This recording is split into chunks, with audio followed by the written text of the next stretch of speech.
If you are new to the channel, then subscribe the channel and press the bell icon for further notification. Okay student, welcome you all to this new lecture in basic level where we are building concepts on vectors. So today we will see what is scalar product or dot product, what this means and what is its applications. So in this lecture we will see up to the angle between two vectors. Okay, then let's see this. Okay, the topic is scalar product or inner product or dot product in vectors. Okay, all three names represent same product. So if I say there is a definition, if AB are suppose non-zero vectors, for zero vectors you will also see, for non-zero vectors the scalar products of AB is defined as A dot B. This is we will always pronounce it as A dot B is equal to magnitude of A into magnitude of B into cos theta. What is this theta? Theta is between 0 to 180, will take values.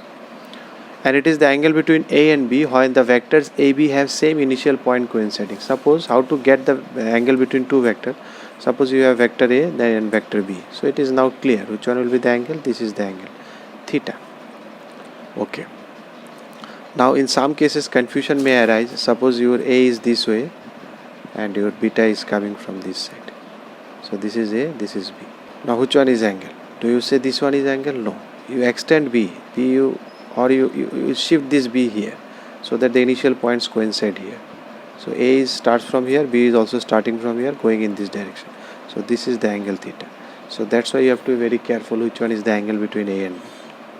Not this one. Even if it is touching like this, suppose it is touching like this. This is your A, this is your B. So this is not the angle. You extend, I told you can shift this B, you shift this B or shift this A. Which one? Suppose I shift this B here. So this becomes my initial point for A also, initial point for A. So these initial points, their initial points must be coinciding, same point. Then you can say this angle is theta. So you have to be careful about theta. So that is theta. Now A dot B is positive. If your theta is equate, you can say it is less than 90, then cos theta is positive obviously. And it will be less than 0 if it is obtuse angle. If it is more than 90, it is going to second quadrant, then cos is negative. It will be 0 if your theta is pi by 2. Provided that these two are not zero vectors or null vectors, then they are perpendicular, because then dot product is 0 by only getting from this cos theta. If these two are not 0, then obviously it has to be 0. Now that we can say it in reverse way. If A dot B is 0, then either one of the vector is null vector, either A or B or both, or they are perpendicular. Either one of this null vector or both are null, or they are perpendicular. It can be any of this case. So that is the case for null vector. For null vector it automatically becomes 0 for zero vectors. Now some properties of this one. A dot B is B dot A. That is commutative property holds true for dot product. Now what is A dot A?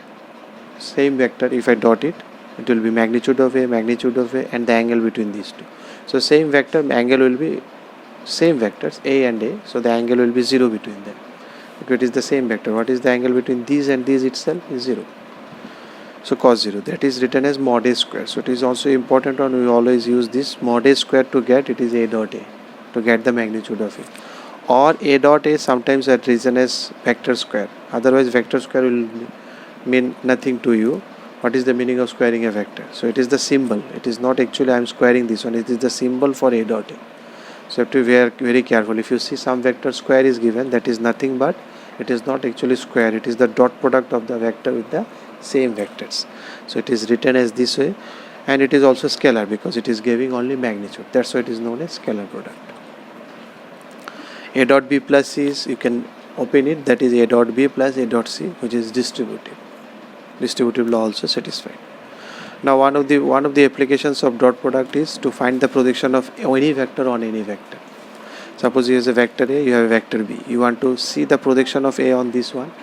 So you drop, you think that there is a bulb just above this one B at right angle to this one perpendicular. Then A will give a shadow on B. So this is the projection of A on B. What is this shadow from here to here? And what will be the length? This is the magnitude of this vector mod A, and if you take cos theta, then you will get this component. You can apply sin theta, cos theta. Cos theta is this by this, so this will be equal to cos theta into this. So this is cos theta. So how to find from dot product? A dot B divided by magnitude of B. Why? Because A dot B will give you A B cos theta and b if you divide, that means it will give you a mod a cos theta. So this is the projection we know, so we are getting same thing from here. So using dot product we can find projection between two vectors. So you have to pick which one will be the denominator, the one on which it is going to sit. A is going to sit on b. You are finding the projection of A on B, so B should lie down. If B lie down, then A can sit on it. So that's why B is lying down. So this way we can also remember. So what will be I dot A, K dot K, J dot A, same vectors, because they are I means in x direction unit vector. So it will be magnitude of I A square, magnitude of A square, magnitude of A is it is unit vector, so it is 1. Anything, any other combinations, I J J, I K J J K, I K or K I, it will be 0 because they are all perpendicular to each other. So if they are perpendicular to each other, then it is 0, A dot B. So in all other case it will be 0. So now let me take some one vector A, A1I, A2J, A3K, B, B1I, B2J, B3K. So then A dot B vector will be, what will be the dot? II will come because IJ will be 0, IK will be 0, J, if you take dot this into this dot this dot this dot this dot this, because it is distributed, so you can open it. So this dot this dot this dot this. Now if you dot this, II will only come, IJ, IK, or that will go. So that means A1, B1 will come, A2, B2 will come, A3, B3 will come. So this is the dot product between two vectors A dot B. So if they are perpendicular, then what I told you, A dot B should be equal to 0. So if two vectors, these are perpendicular, then A1, B1, A2, B2, A3, B3 is 0. From where it is coming? Because A dot B is 0. The vectors A and B, we will say they are orthogonal. 90 degree means they are orthogonal. A and B are collinear. That means they are lying on, not on same line. They are just parallel to each other. They can be parallel. They can be anti-parallel also. We have explained. If that is true, then I told you a vector A can be written as lambda into vector B, because it is the scalar multiplication. If lambda is positive, then both are like parallel. If lambda is negative, then both are unlike parallel, but they are parallel. Parallel is collinear in vectors. So in that case, that means you can see if you equate real II, JJ, KK, so A1 by B1 is equal to lambda, A2 by B2 will be lambda, A3 by B3 will be lambda. So the ratios are remain same. So if they are collinear or parallel vectors, then the ratio of that x component, y component and z components are equal. Okay, now how to find angle between two vectors? That is also one of the application of dot product. You have two vectors, you want to find the angle. Suppose A and B are two vectors. So A dot B by mod A mod B. Now what is A dot B? A mod B cos theta. So divide by A dot, magnitude of this one will give you cos theta. That means you can find from here only cos theta equal to, where is this? Cos theta is equal to this divided by this. Now what is magnitude of A, magnitude B? So let me how it is coming, under root of A1 square A2 square. Let me explain it. So there are two types of vector. One is position vector, one is normal vector. So let me start with position vector. Suppose this is a position vector, A vector of point A, and this coordinate is, in coordinate it is 2, 3, 4. So in vector we will write A vector is 2i, 3j, 4k, and this is 0, 0, 0. So what is OA? OA, length of OA, that is A vector, that is OA vector magnitude, whatever you tell. So what is this magnitude? So you think of 2D only, 2, 3. So what was the magnitude? Under 2 square plus 3 square. In 3D you just add one component z. So everything we can analyze in 2D, and for 3D we will just extend one more axis. So it is 2 square plus 3 square under root Pythagoras theorem. So here also it is there, so 2 square plus 3 square plus 4 square. So that is nothing but A1, A2, A3, that square. And what is A1? A1 is actually 2 minus 0. A3 is 3 minus 0 between 2 point, and it is 4 minus 0. It is actually distance formula between these two.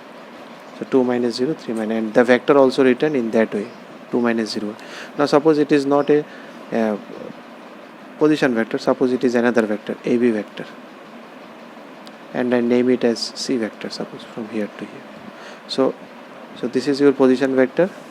In coordinate we say it is 1, 2, 3, in 4, 5, 6.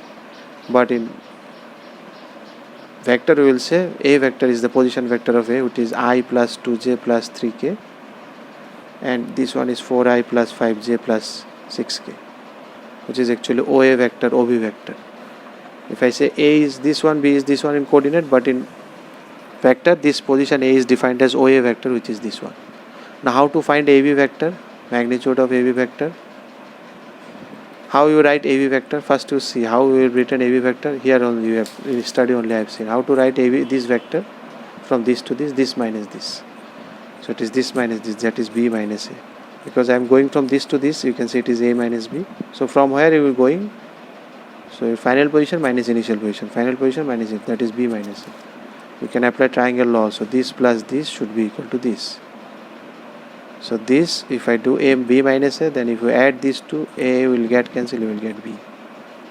So what is the position vector of B? That is OB vector minus OA vector, which can also be written as B vector minus A vector, because I have named it as B and A, which is also 4I plus 5J plus 6K minus I plus 2J plus 3K. So if you do this one, it is 4 minus 1I, 5 minus 2J, and then 6 minus 3K. Now what is the magnitude of AB vector? If I want to find the length of this one, in coordinate geometry it is always point to point minus x2 minus x1 whole square, y2 minus y1 whole square, and z. And z we have extended, suppose. In 2D it was 4 minus 1, x1 minus x2 minus x1, y2 minus y1. Same thing you see. From where it is coming? It is nothing but these vectors. Suppose this is a1i, a2j. So these are the components ij1. So you are doing nothing but a1 square plus a2 square plus a3 square. Here also you have done, because this is a for say a1, a2, a3. Then you have done a1 square plus a2 square plus a3 square. Now you can see how to write the vectors and what is the relation between vector and coordinate geometry. Same, just the representation is different. Everything is almost totally same. Just the way you represent it, that is different. And 3D you have one more axis, that's it, in vector. So here that's why magnitude of A is nothing but a1 square plus a2 square plus a3 square. Either it is position vector or normal vector, it will always come this component square, distance, the magnitude. Here also it is same. Okay, that's what I have written here, though I have explained it there. If you like the video, then press the like button and please give your valuable comments in the comment section.